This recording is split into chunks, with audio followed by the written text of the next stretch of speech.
Hi guys, welcome back to HAG Studios. Today we're back with Hephzibah. Yes. You remember that name?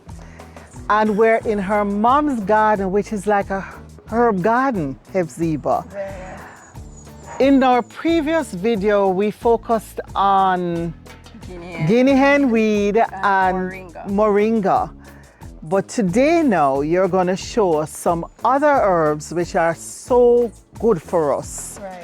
And cures for a lot of things that we have, a lot of ailments. Right, a lot of ailments, or a lot of cures that Jamaicans use for a lot of ailments. Right. Okay. And they do work.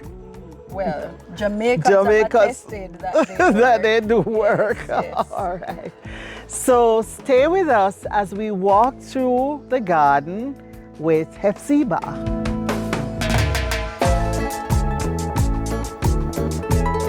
So Hephzibah, can we start with this plant, which I've seen all my life, usually weed it out of my garden and throw it away. What is this called? All right, so this is a jack in the bush, right? Or jack in the bush. Not sure where the jack in the bush came from, where the name was derived from as Jamaicans. But this one now, as I said, jack in the bush, because we taught the patois. Yeah. We use this, it's an anti-inflammatory herb. And so we use this one for colds. For colds. So this one, you know, you just pick a branch, just about this size, and you allow it to dry, and you brew your tea with it. We use it for our children. We also use it from time to time whenever we get the regular cold. And in no time, your cold is gone with this one, the jack in the bush. Wow. Yeah, man, 3 to 7 days and the cold dry up. It's funny, I used to hear my father talk about jack in the bush, but I never identified because I guess I just never had that interest. Right, right. But I've seen this all my life, just growing wild. Right, right. So that's one to keep. Yes, this is a keeper. So mainly for colds? Mainly for colds. So as I said, it's anti-inflammatory. So you know it's gonna deal with the inflammation in the body, and that's the reason why you know we use this for colds, mainly for colds.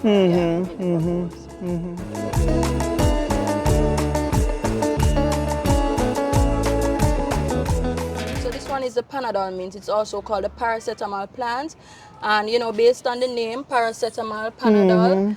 It is excellent for pain. It is one of those aromatic herbs as well that you can use in your cooking.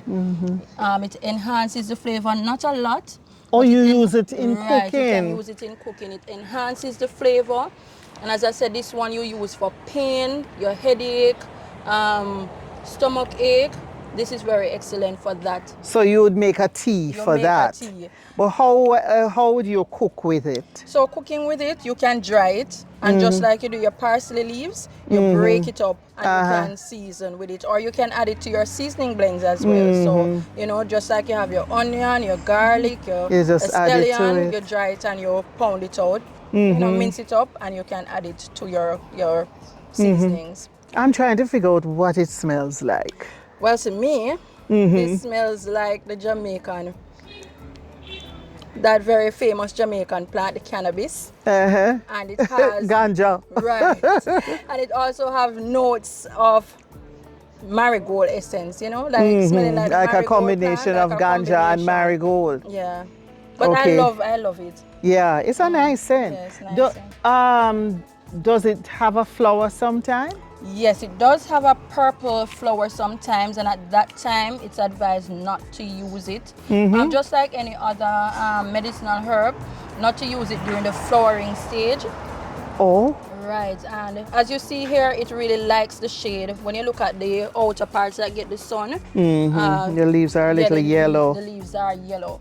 So this is something as well, apart from cooking with it, it's excellent to keep in your garden. Keeps away the bugs and the pests because they don't like the aroma. So you know, this is a natural and organic way to keep your garden pest free. Okay. Right. Yeah, that's good to know. This one you don't see all over the place though, not like the jack in the bush and some other things. Yeah.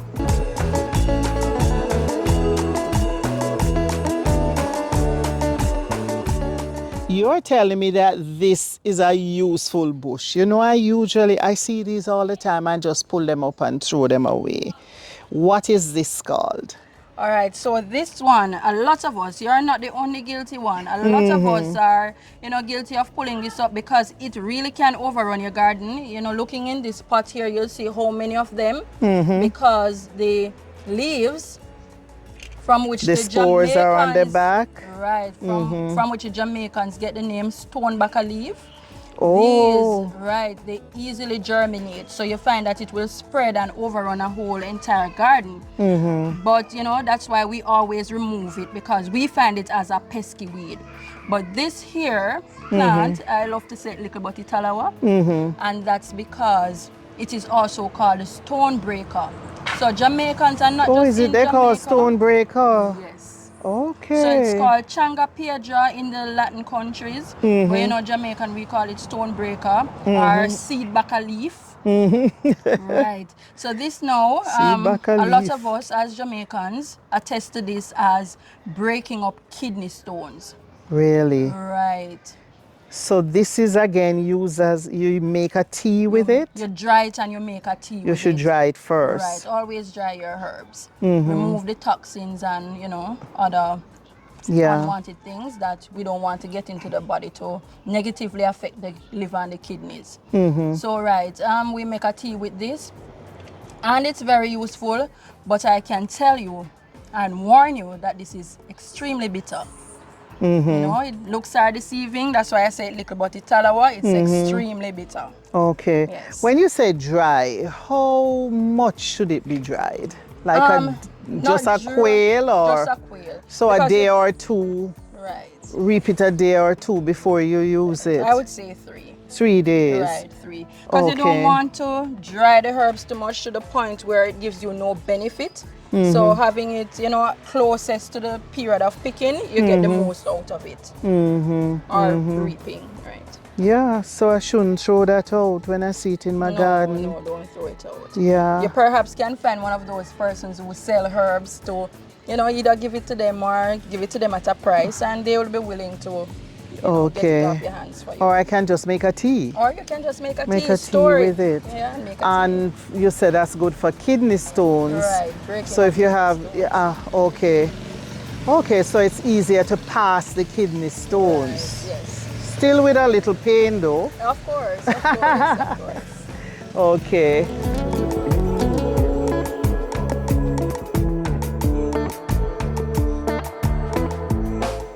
So this is the dandelion? The Jamaican dandelion, because there are other species of dandelions. Does it grow much bigger than that? Yeah, man, it will grow to about 2 feet tall, Okay. or 2 to 3 feet tall. It will grow. Is it the one that has the yellow flowers? Yes, it blooms a pretty yellow flower. Pretty yellow flowers, yes. And these are the seeds. So what is this good for? All right, so the Jamaican dandelion, this one has owned and earned its name in Jamaica. This one here, and I should have mentioned that the Panadon Mint, just like this, is a diuretic. So these plants will cause you to go to the bathroom frequently. Right, so that's just a note there. But this now is a Jamaican dandelion. From ever since, Jamaicans have been using this for bedwetting in children. Oh. So yes. What if it caused you to go to the bathroom? How it help with the bedwetting? Okay, so apparently it acts as an adaptogen. So meaning whatever condition you have in the body, it will treat with that condition. Because herbs, they do have intelligence. So yes, even though it will cause you to go to the bathroom based on the condition that you have, it will also prevent bedwetting. Really? Right. So people have used this, giving it to children to... We have been using it for ages for that purpose. For that purpose. This is the pod in which the seeds come. Yeah. And this we know as the seeds.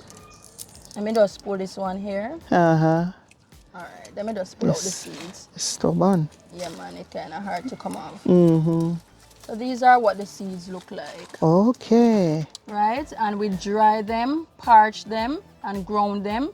and this is what we call poor man's coffee. Oh. Right? It tastes similar to coffee. Oh, really? Right. Okay. So you'll get that nice dark color after you parch them. Parch them. And it tastes like coffee? And it tastes just like coffee. Okay. And therefore it's called poor man's coffee. Okay. And if you drop them there, soon you'll have a lot of them in here. There, right. You have peanuts in there, though. Yes, we have I see a you lot have of peanuts in coming up there. in there. Yeah. And as you can see again, the changa pedra everywhere in the garden. What a normal regular name again? Stoneback Leaf or seedback leaf or stonebreaker. Stonebreaker. Right. Okay. And the stonebreaker, when you hear the word stonebreaker, you think of gallstones. Or kidney stones. Kidney stones. It's really kidney stones. Right. This one goes straight to the kidneys. Okay. Okay. And you know of people that has? Well, I've heard of stories. I've never used it personally, but I've heard of Jamaicans and in other countries too, persons who use it and they reap that benefit. Okay, okay.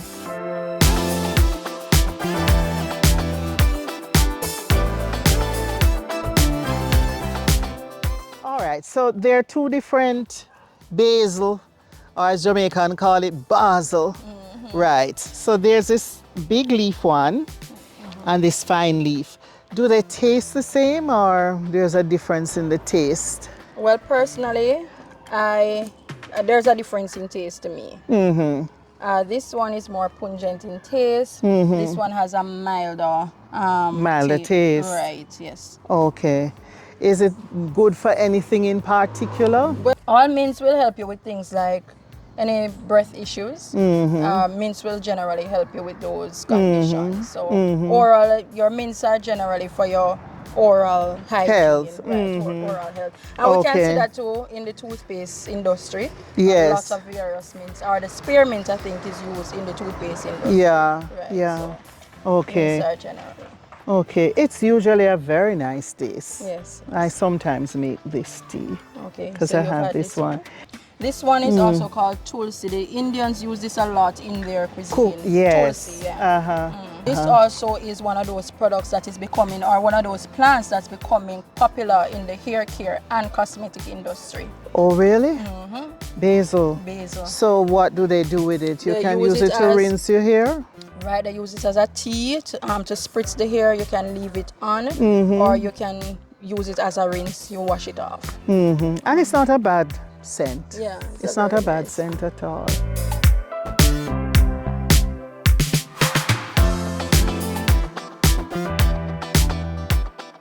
So leaf of life. This is one herb that is very popular. Very popular. But most of us have it and we don't use it, you know. Okay, well, I use it ever so often. From chewing the leaves. Yeah, it has a nice tangy taste. I don't know if you it's don't nice, think so? but I just chew it because, especially if I'm coming down with a cold, it's one of my go-to plants. So how I use the leaf of life, I use it in my hair. Yes, I just blend it with water and I spritz it on my hair.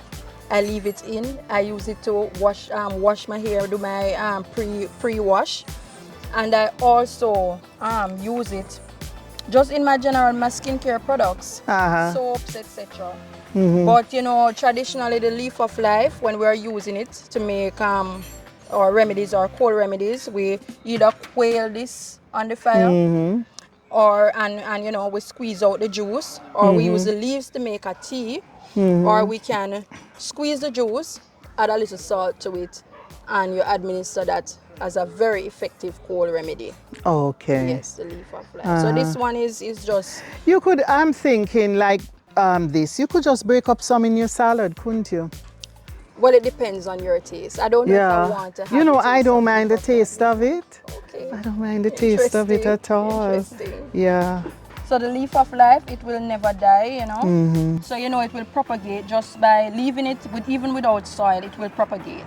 So yeah, right. Yeah, you get the little plantlets right in these little. Yes.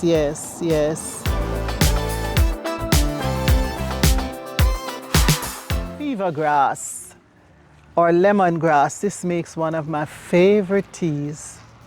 Yeah. So what you want to tell us about? All right, so the fever grass. All right, so you know the fever grass is one of the staples in Jamaican bush tea, drinking, whatever you call it. You know, we always love fever grass. It's so refreshing and, you know, very therapeutic. It's just a nice taste. Nice flavor, yes, yes. So the fever grass, we mainly use this for fevers. Yeah. So you're coming down with a fever, we boil some fever grass. Now, for me, I know we must dry the herbs, but I usually just do my fever grass green because I love the fresh taste of the fever grass. Yeah, yeah. So traditionally we use this in Jamaica for fevers. And you were telling me earlier that this one is a different variety from that one with the purple stems. This one is much taller. Right. And this one grows like this. Right, and also the base of this one it has a powdery substance on the stem that you will not find on that one. Right, so this one is the fever grass and this one is the lemongrass. Lemongrass. If you notice the difference in height. Very tall. This will grow several feet, even 6 feet tall. And there's a slight difference in both the fragrance and the taste. That's in my opinion. Yeah. Okay. It's a difference. So the lemongrass is popular in skincare products. It's what is also used to extract the lemongrass essential oil. Right. So you use it and not just in skincare products but in aromatherapy as well. So you'll find that a lot of spas and boutiques will use lemongrass, but you rarely ever see them using the fever grass. The fever grass, which is the shorter one. Which is a shorter version, right? Or specimen.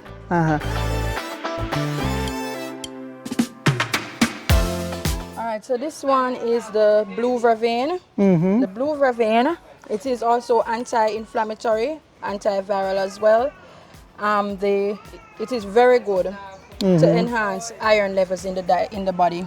Oh, really? Right, so you can use this one. It's blue because of this flower? Of the flower, right. So it's very good for iron, if you have iron deficiencies. Okay. Also, we use it as a cold remedy, again because of the anti-inflammatory properties. And you know, during the outbreak, the pandemic, this was very popular. I know, because I got a plant during the outbreak. Pandemic, right. Yeah. So, and it has a nice taste as well. Very nice taste.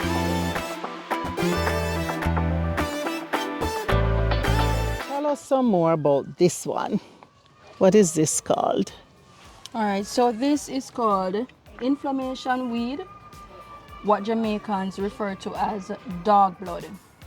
So this is one of the most popular female fertility herbs in Jamaica.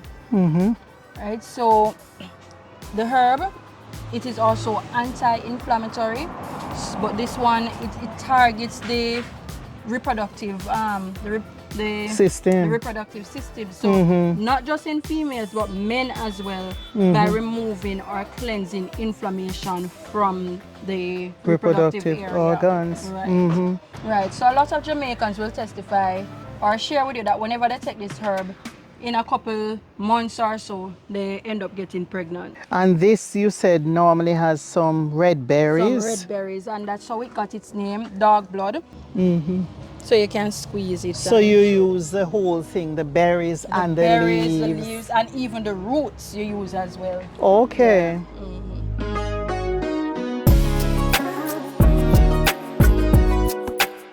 So the oregano or the French thyme, because a lot of us have that. Right. And sometimes they're just plain green or they have a white fringe, which I find is very easy to grow. It's something people cook with. And what are the medicinal values of that? Okay, so in Jamaica we use the oregano or the beef mint to treat things like diabetes. Okay. Yes, it's very good because it is targeted at the liver. Right, so a lot of us use it for that purpose. Also, it is anti-inflammatory, as I said, call it all plants are anti-inflammatory. So it's anti-inflammatory. You can use it for the regular cold and flu as well. You can use it as a poultice. If you have sores on the skin, you can ground it out and use it as a poultice and apply it to the wound. Just put it on, meaning you just crush it up and apply it to the wound. Just macerate it and apply it to the wound. Also, for me again personally, it is something that I use in my hair care because it has anti-inflammatory properties, and so you want to get anything like that onto the scalp. Apart from that, it's a plant that's used to regulate the blood pressure. The oregano. Yeah, I've heard of that to as regulate well. the blood pressure and just to keep healthy generally. And you say you cook with it? Yes, I do cook with it. I love to have it in my soups. I love to have it in my rice and peas because I believe it just gives it that... Maybe stews as well? Stews, but mainly soups, and because I do a lot of cooking. So mainly stews and my rice and peas, it just gives it that nice flavor. Okay, okay.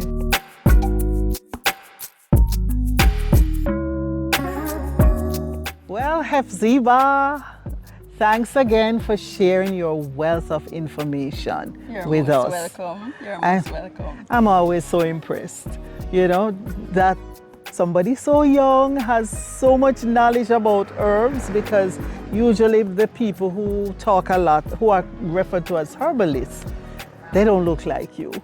I guess we're changing that status quo. You're changing it. You're changing things up. So thanks for having us again in your mom's garden with all the herbs. She grows everything here.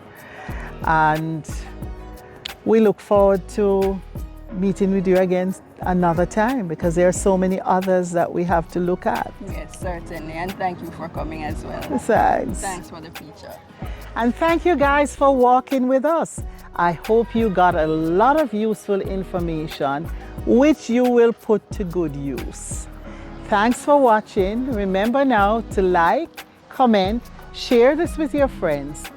And if you haven't yet done so, please subscribe. Thanks for watching, and I'll see you next time.